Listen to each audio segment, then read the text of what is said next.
Hey everyone, let's take a look at the game Jumping Jack. Is it forgotten treasure? Let's find out.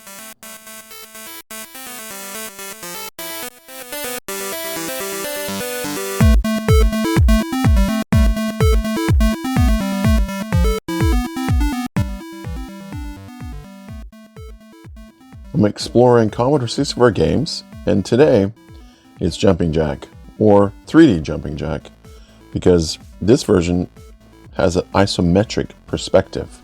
It was published in 1984 by Livewire Software.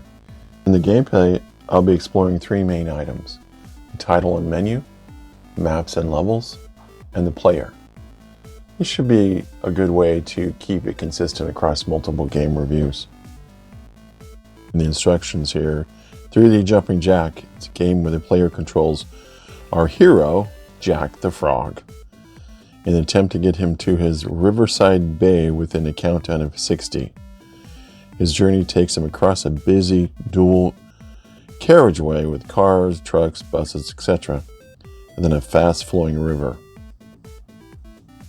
Apart from his main objective, he may also rescue his lady frog, Jill, and carry her to safety of the bay. Okay, that's kind of an interesting pattern they're putting in place. All right, let's go ahead and load the game and see how long this one actually takes. Yeah, it looks like it's gonna be about 8 minutes. All right, let me go ahead and fast forward the video for that.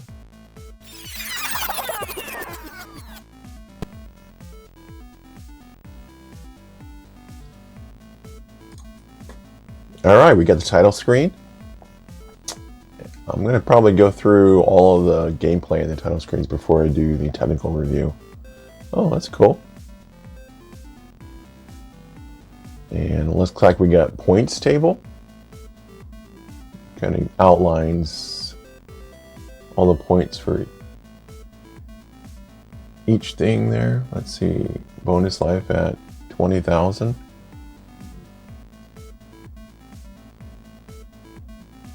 Okay.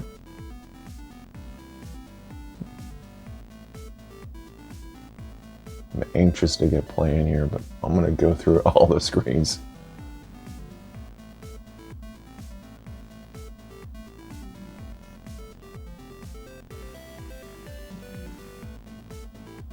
Let's see.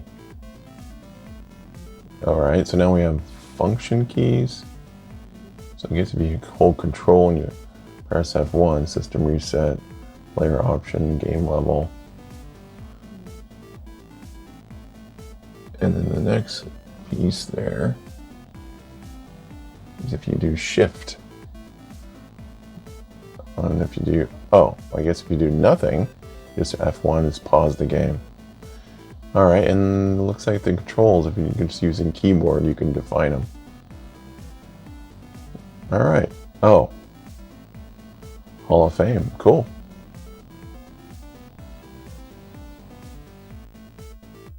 I go ahead and press F7 to start the game.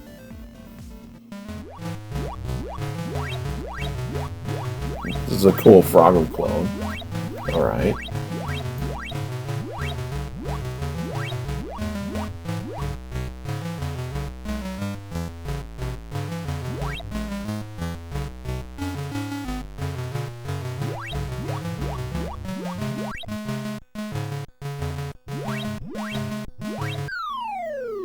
Oh man, alright, let's try again.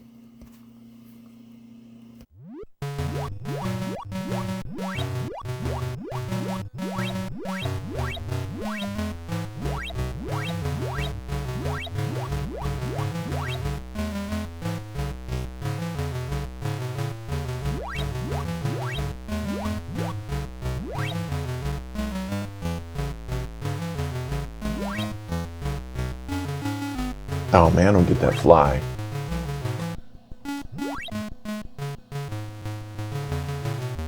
Alright, dang it. Yeah, alright, cool. Man.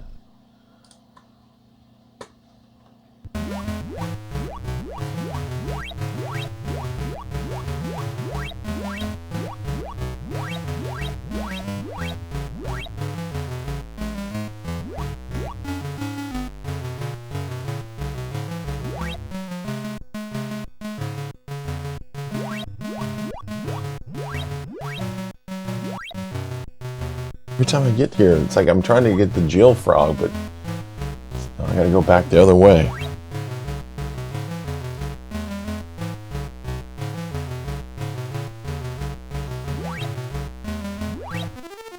Yeah, got him. All right.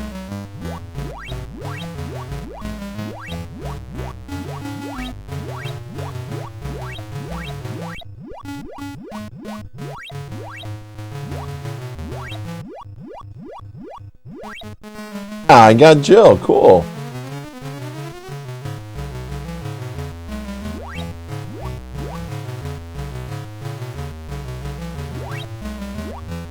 All right, got another one. Nice.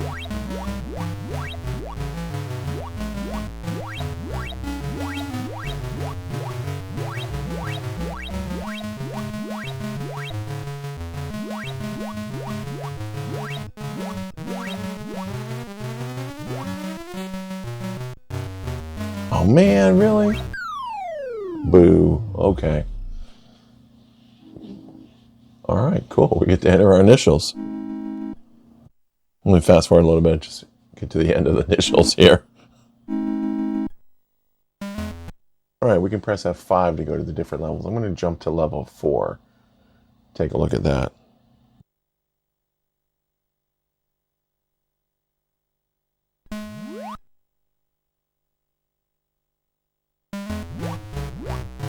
Wow, it's much faster. Hey, there's a snake. Cool. Alright. That's a pretty good review so far. I really like this game. It's kind of cool. Alright, let's jump into the technical aspects of everything. I'm going to bring up the retro debugger. One thing that I've done is I'm using the TapeXUM. It's a little module, well, a little electronic device you can connect between your data set and your standard PC to actually download the tape itself to, a modern computer. So what I've done, let me show you a screenshot of that. I've actually downloaded all the tape itself, and then now I'll load that into the retro debugger.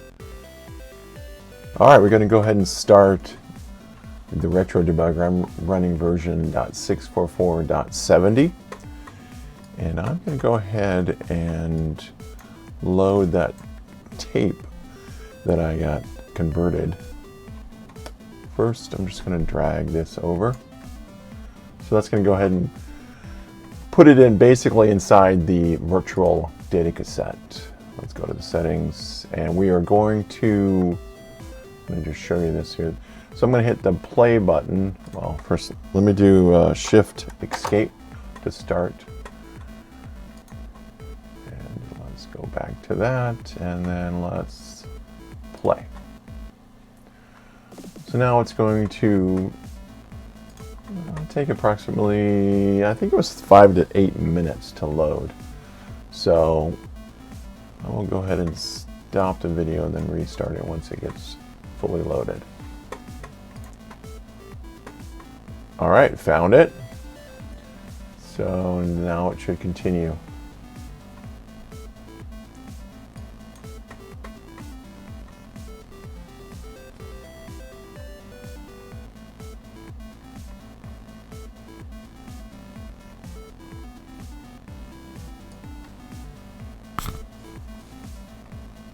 Oh no. Load error. Okay, that's not good. We're going to try again. All right, looks like it did load. Perfect. So the first thing we're going to be talking about is the title or the menus. And let's go ahead and let this game run a little bit further. One of the things we can turn on, let me turn that on, the Vic Editor, which is a great tool to be able to actually kind of see how things are made. So if we scrub back, let's scrub back to the beginning when this first started. All right, so there's the beginning. Now you can see if we press, let's see, F10, stop. So now you can actually see exactly what's happening in the title screen here. Each one of these is a sprite. You can hover over it and kind of see what they look like. So it looks like 1, 2, 3, 4, 5, 6, 7, 8. Got 8 sprites. Down here, it's kind of showing you the different colors. And we go ahead and continue F11. And we can then watch the sprites move. One other interesting part here in this screen, let's head to F10 again. You can actually zoom in here. I'm using the mouse wheel. These are custom characters. So take a look at the font over here where you can actually find them here. I believe that's the top letters right there. And there's the bottom right there. So they utilized 2 actual characters to actually build each of these to put together. All right, so let's go ahead and hit continue. All right. F11. Oops, we're going to be actually on that. Okay, there we go. If we scroll back out, so we can see anything with the little borders, that's a sprite. You can see in the points table what we have. So we have the custom characters. We can kind of see them here. And then we also have sprites. That sprite, that sprite. You kind of see the sprites down here as well. And the this other panel. So we got sprites and sprites, and we have custom characters. So that's the second menu. So the next menu is the function keys. You can actually see right here that these are all sprites. Let's bring up this panel. Frog, the control, the function keys. It's all sprites. These would be the turn the grid on. This is those characters again. All right, let's hit F11, continue.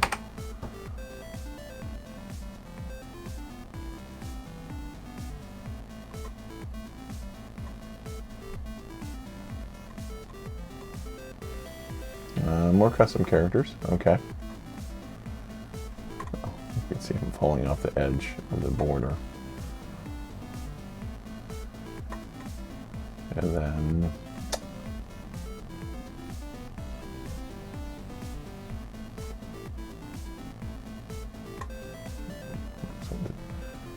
interesting that they put the frog here and kind of off screen.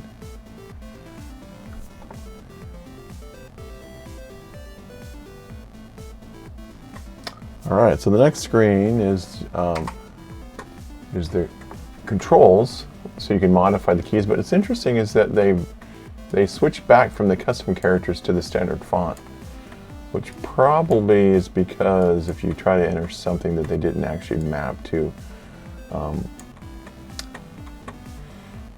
a normal key, you might not be able to see it. So it looks like we have. It looks like this box is a sprite. You can kind of see it highlights there. Each one of these are sprites. All right, so now we're on to the, let's press F11, continue.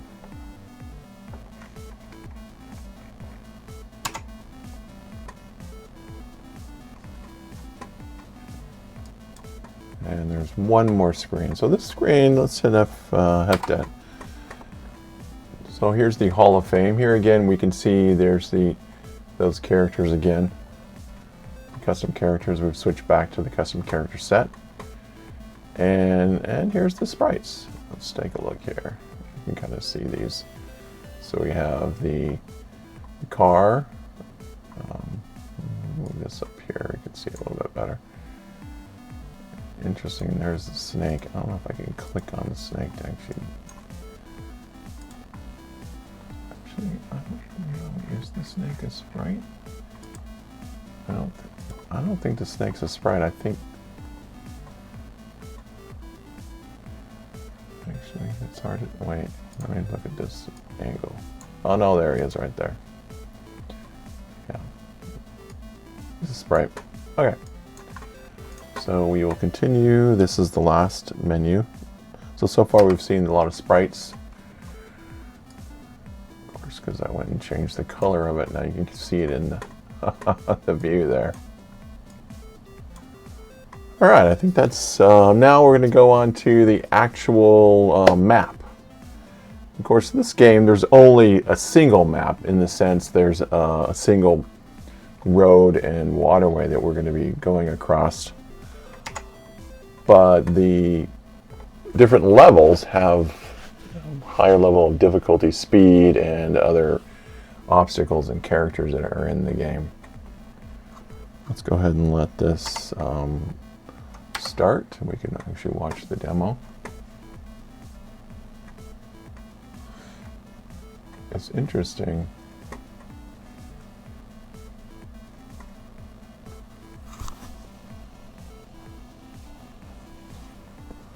So that's a sprite. And it looks like it collided with this car, so you can kind of see the collision if we wind back a little bit. Right. You can kind of see. And the last part is the player. So we can kind of see, I mean, just here in this grid, that is the player. You know, his abilities are jumping and avoiding the obstacles. So for this type of arcade type game, it's pretty simple when it comes to the actual player itself and what his abilities are. But I have to say, the movement and the collision detection is pretty great. It's time for the game review score.